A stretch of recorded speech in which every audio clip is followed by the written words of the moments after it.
you ready for this awesome bass solo? You're gonna pay something in for this, right? Yeah, totally. Use the InkRibbon's 20 best moments in video game history! What are we doing today, Jamie? Today, we are discussing the top 20 gaming history moments. Correct. Getting straight into it, at number 20 we've got Aliens vs Predator, the reboot, of course, shown here. Now let's face it, AVP 1 and its marvellous sequel on the PC, AVP 2, produced many cult fans, and they waited a long time for this. And then this came out in HD, cross-platform, with a reboot of Aliens vs Predator, which obviously contained the infamous Colonial Marines as a playable species. The important bit for us, though, wasn't just the brutal hand-to-hand combat or the death disc frisbee tool thing that they had, but ultimately, why was Aliens vs Predator for all the consoles and PC good for you, James? It was amazing because it brought to life the kind of playability of a movie character, which was an awesome movie character, which for me was the Predator, by far the superior species. He was, wasn't he? He was really good. Yeah. He was. It takes a Predator to take on Arnie, so. And for the first time ever, you were actually able to throw the enemy's voice as a method of distracting them, leading them into a dark corner so you could rip their head off. You come on, you ugly freak. Released in the early 90s, we had Disney's The Lion King. I only played it on PC. Did you ever play this game? No. Alright, that's a shame. But still very much valid in our top 20. For us, coming in at 19 was the infamous Stampede level. It was only level 4 as well, so many gamers didn't even get that far. But for any gamer who actually managed to get past the Stampede, this was clearly a moment for all gaming history because of the satisfaction released when managing to actually complete this level. It was insanely difficult and therefore gained infamous reputation across the internet.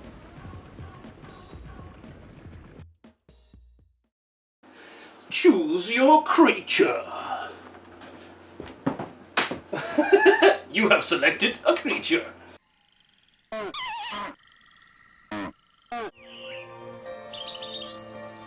There they are. Wonderful, aren't they? Did you ever play Black and White, James? Yes, I did. So in Black and White 1, who was your favourite creature? The tiger. Did you play the sequel, Black and White 2? No, I didn't.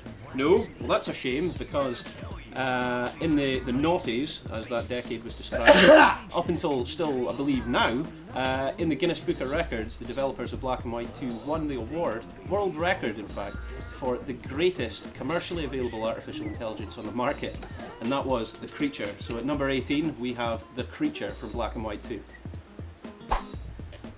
For many fans of the Sony PlayStation, you'll have noticed the God of War series. In particular, coming in at number 17 is God of War: The Titan Sea. This was a moment that we chose for our greatest moments in video game history because this is the very important moment where the Titans fall from power and fall from grace, and the gods of Olympus, led by Zeus, take over and rule the entire domain of man. So it was an epic moment, and you can see that shown here. Hades, I think he was the cool one with the chains that you can see in this particular scene. He's pulling them all down. Best part of God of War for me must have been the sex you have to have in the boat. That was something we considered putting into this list actually, because that was a very unusual moment. Right, he does it again though in God of War 3. I mean, like, I think it was optional in God of War 1, but in God of War 3 it's a plot point. You actually have to have sex with her. It's brilliant. Is that not Amy Lee? She's not the goddess of sex. I think she could. Yes, she is. Coming in at number 16, we've got, what is it, Jamie? Shadow of Colossus, or Shadows of the Colossus. Now, we chose this particularly as an epic moment in video game history because it was the only game that featured only bosses. It was quite mental for that. I don't think there was any minor, what you would call creeps or minions. And I've not played a game since like it at all. It was interesting because you had to kill the Colossus all the way throughout the game, but it's only near the end you start to question, why am I doing this? These magnificent, beautiful creatures, the only type of its kind, and we're eradicating them throughout the world. This is awful. Why am I doing this? You feel really bad. It's very reminiscent of what Jack and the Beanstalk must have felt like. In At number 15.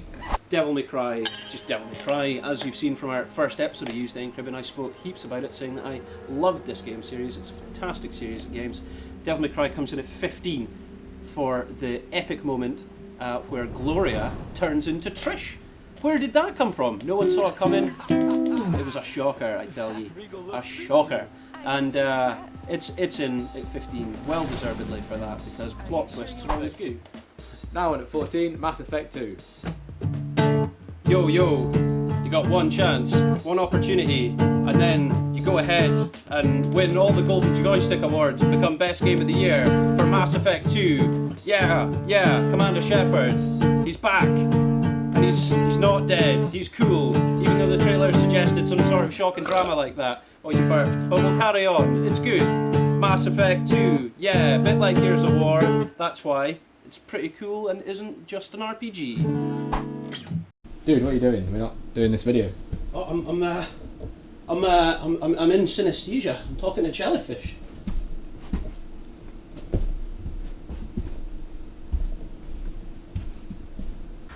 Our choice at number 13 was a rather unusual one here because this is the first ever, and now of course with its new release, which is a sequel available on Xbox Kinect, is Child of Eden. But its original synesthesia simulator was known as Res. It was re-released in HD as well, but Res is the game we're talking about here. Did you ever play Res? Nope. I think I originally. By the way, you're doing great. He's doing great at knowing all the video games. I do play a lot of games, honestly. I do. Great. Yes. Res. I think I originally played it on the Dreamcast. I'm pretty sure that was the game console of choice back then. In fact, I'm pretty sure this was the only reason that I went back and bought a Dreamcast again when I was at college with a couple of my friends, just so we could play this game. Synesthesia Simulator. The purpose of the game was that, although it was totally reminiscent of the film Lawnmower Man. You ever seen Lawnmower Man? No. Oh gosh. Anyway, yeah, you'd go through this kind of cyberspace world, and anything you shot or interacted with produced musics. And the music would also interact with light and sound. Synesthesia. Oh my god. Synesthesia. Synesthesia. Synesthesia simulator. Synesthesia. Thinness. Thinness, not thinness. Tinnitus. No. Tinnitus. No. Oh my god.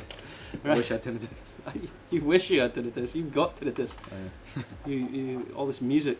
The next choice is a very old game called Diablo 2. Do you remember playing Diablo 2? Yes, I do. It's probably the last remaining game that you could call a hack and slash. In particular, in at 12, Diablo 2, the Soul Shard scene with Tyrael, as shown here. And Tyrael was a badass. He was awesome, so I'm really looking forward to seeing him in the upcoming Blizzard game, Diablo 3, which is going to be released on PC. I don't know, do you remember the release date at all? No, but I can't wait for it. Okay, it's going to be brilliant. It's going to be brilliant. In at 11, Tekken. Why? Just because it's Tekken. It was the first breakthrough non-2D beat 'em up. I mean, it broke through to such a degree. It was like, I mean, arcade games were like the thing back then. You'd legitimately go to an arcade and pump it full of all your money, and you'd play some games. But I mean, this one was like also on consoles. I mean, I mean, that was just unheard of. An arcade and console game cross-platform like that. Tekken did it. Tekken did it to such a degree that it spawned its own movie that was quite successful last year, which featured Jin and his rise to power through the Tekken tournament. It was really good. So, James, what's in at number 10? Super Mario Brothers. Obviously. Super Mario Brothers is in at 10 because of the, hey, well done, Mario! You completed the game. You saved the princess. Oh, but what? She's in another castle. Bitch. Ah! Yes! Yes! Yes! Yes!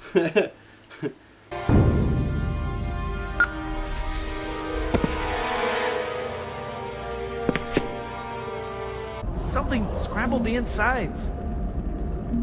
What's that? Plasma scoring? Yeah. In at number 9, in our top 10 now of video games' greatest moments in history. Oh, do you recognise that? Yes, it's the Halo universe. In fact, it's Halo Combat Evolved, the first one. Now, the greatest moment about this was the very first time you encountered the Flood. You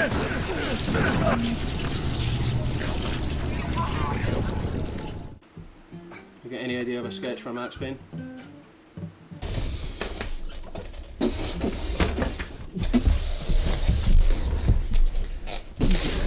Oh God!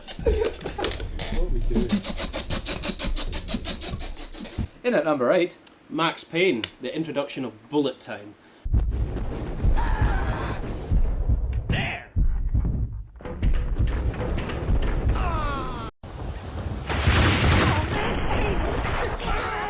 Coming over the wall, you gotta get me out of here!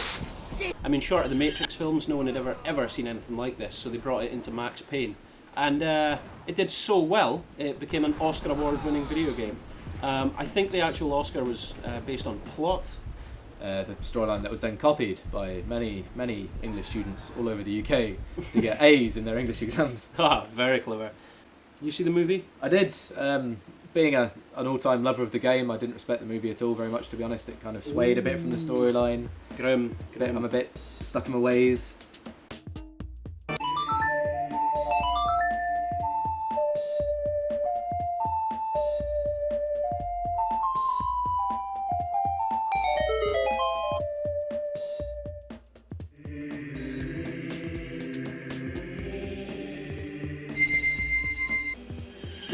This next choice in at number 7 is Ocarina of Time. It's an ocarina, not a coconut-based sweet. the Master Sword. That's what we're talking about here. The Master Sword. The first time on Nintendo 64, when you're playing Zelda, you find the legendary blade that is the Master Sword. Yeah, so you can see in the footage here, I mean, it was really good. Epic moment. I myself didn't play a lot of Zelda on the Game Boy or on Nintendo 64 or any of the other spin-offs, but I played it on the Wii. Why did we pick this again? Well, no, this was voted in. I knew you would come. And I see you brought the mighty Hellscream.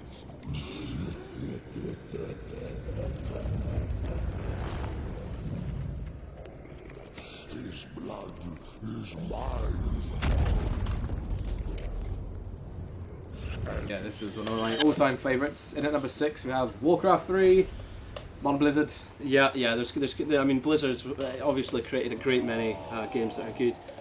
This particular ensemble was Grom, Hellscream and Thrall in the final cut sequence of the game, where they're trying to free the nation, the Horde as it's known, from slavery by defeating this final opponent, and it costs Grom his life.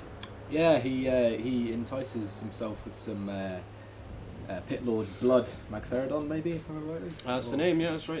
Somebody like that. And yeah, he drinks his blood and they become fell orcs because they go all red instead of green. And then he gets all honourable again and defends Thrall's life, but sadly extinguishes his own, and he's dead. So I mean, this was a heartstring right here. You were getting pulled on pretty massively. I mean, Blizzard are good at that, writing their scripts and dialogue in to genuinely have heart-wrenching plots that suck you in and consume you, and then you feel a lot of grief about it. So for all the people that mourned Grom Hellscream, at number 6, Warcraft 3. Yes, yes, We salute you. yes, we do. Yes, we do. This next choice was voted into us. Now, I loved this series. I liked it a lot, but I mean, it wouldn't have been my top choice. It wouldn't have been. But it's up there. It's one of Gibbs' favourites as well, isn't it? It's probably my top choice. In fact, I have this. I just have this little thing. Oh no! Oh God! Oh God! Good morning and welcome to the Black Mesa Transit System. This automated train is provided for the security and convenience of the Black Mesa Research Facility personnel. The time is 8:47 a.m. Current topside temperature is 93 degrees. Oh, right. Okay. And have a very safe and Morning, Mr. productive Freeman. day. Looks like you're running late.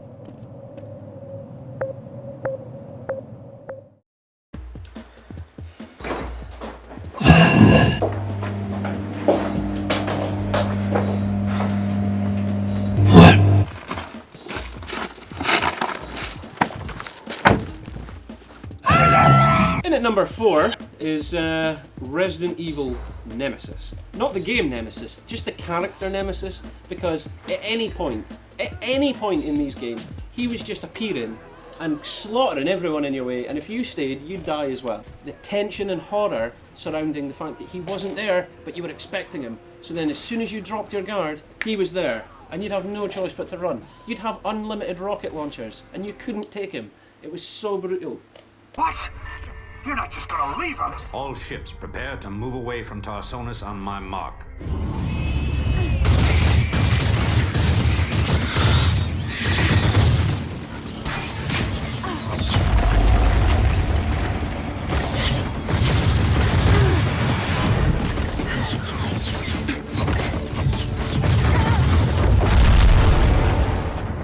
This one, in at number 3, heart-wrenching moment.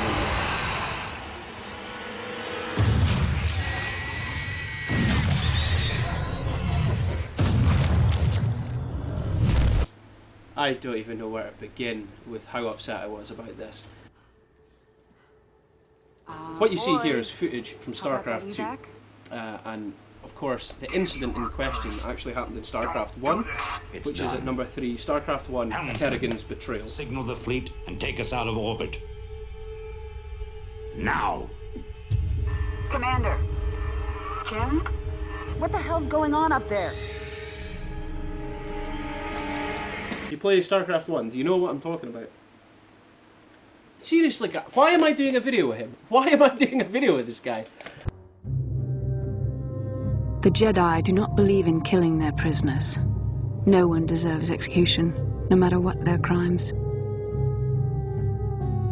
The Council would not normally accept an adult for training, but this is a special case. They say the Force can do terrible things to a mind. It can wipe away your memories and destroy your very identity. The lure of the dark side is difficult to resist. I fear this quest to find the Star Forge could lead you down an all too familiar path. What greater weapon is there than to turn an enemy to your cause, to use their own knowledge against them?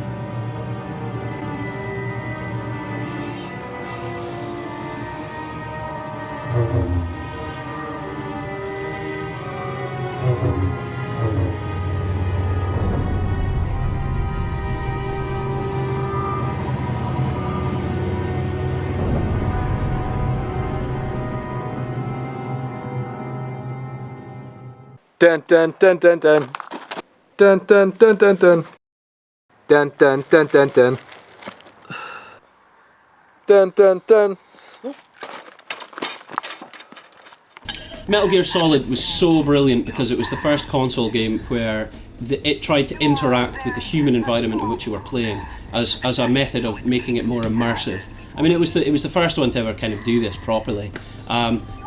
What made it so special for me is you're fighting this boss guy who says he can read your mind. He's a famous telepath, and somehow he's able to anticipate every single move you do on the controller to try and beat him.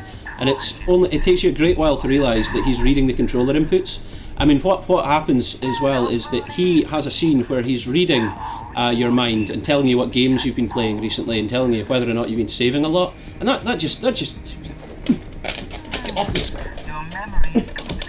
Right, so I mean, what was interesting was that he was reading your memory cards, and you swap the controller ports, and then you're able to beat him. It was a long time ago I played this, but it blew me away. He comes back in Metal Gear Solid 4, doesn't he? Kind of, yeah. So in at number 1, greatest game of all time for game moments is Metal Gear Solid, the boss fight in which you fight Psycho Mantis, the telepathic controller cheating man that he is.